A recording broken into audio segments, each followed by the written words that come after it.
This is my second time filming this video. Earlier, my neighbor's tree fell down crossways across their driveway, and so they had to get somebody to come like chainsaw it and take it away. And the time that I planned to be filming was that exact same time. So I may or may not be more eloquent this time, but I feel like it deserved a refilm because it was just too much. Today is November 24th, and a year ago today, a girl from my school died unexpectedly of a seizure. Last year, November 24th fell on Thanksgiving, and so that was really hard to have to put on kind of an okay face for family and go about the day knowing that that had happened. I didn't know her that well. I wouldn't say we were friends, but we did a lot of activities together. Somehow our paths always seemed to cross, and we took classes together and stuff. So we had similar interests, and we definitely knew each other, and we'd known each other for a long time. Death is devastating regardless of the circumstances, but given her age and the fact that I did know her and that our paths won't cross again is kind of upsetting to me. But the most upsetting thing to me was how other people treated her death. Most of these people were people who were not friends with her, even less so than I was, and some of these people were actually kind of mean to her during her lifetime in high school. And I am still so bothered by the way that they reacted towards her death. I call it the social media death, where you kind of feel obligated on social media to address the problems that are going on around you. Her wall was flooded with rest in peace along with all the status updates, and everybody had liked her current and past profile pictures. And I just want to just scream, because how can they treat someone like this?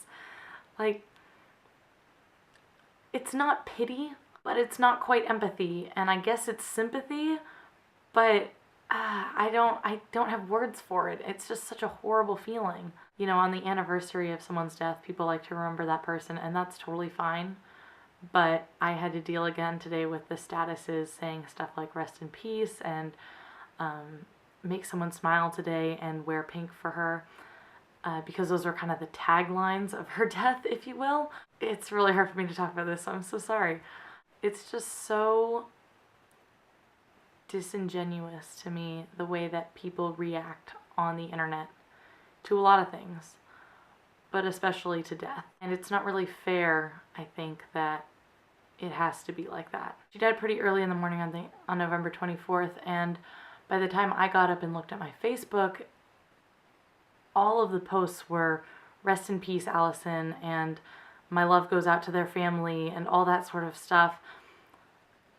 And I hadn't even heard about it in person. Nobody called me to tell me because they just assumed I would see it on social media, and I did, and I didn't believe it because she died so unexpectedly of a seizure. And it was especially hard because I was just like, I didn't know how to take it because it didn't feel real in any way. It didn't feel like it had actually happened because I was just reading text about it. Usually you treat social media really passively, but when it's a death, you feel like you have to treat it actively. And that's especially hard to take something that is usually something that you just absorb, scrolling, just reading it over, and then something you actually have to take and think about. And that, I guess, is where the disconnect was for me. To tell you the 100% honest truth, I still don't really feel like she died. And that's because I became very sick after she died. I don't know if the two are related, but that's not the point. And so I didn't go to the funeral. I could barely stand up. And so, I don't know, I never had an in-person human interaction with the fact that she had died. And I feel like that's so important to have that and then move on from it, but I never had that, so I don't know whether I've moved on or not. All I know now is that when I die, I just hope it won't be a social media death, and I can't stand it if it will be. Rest in peace, Allison.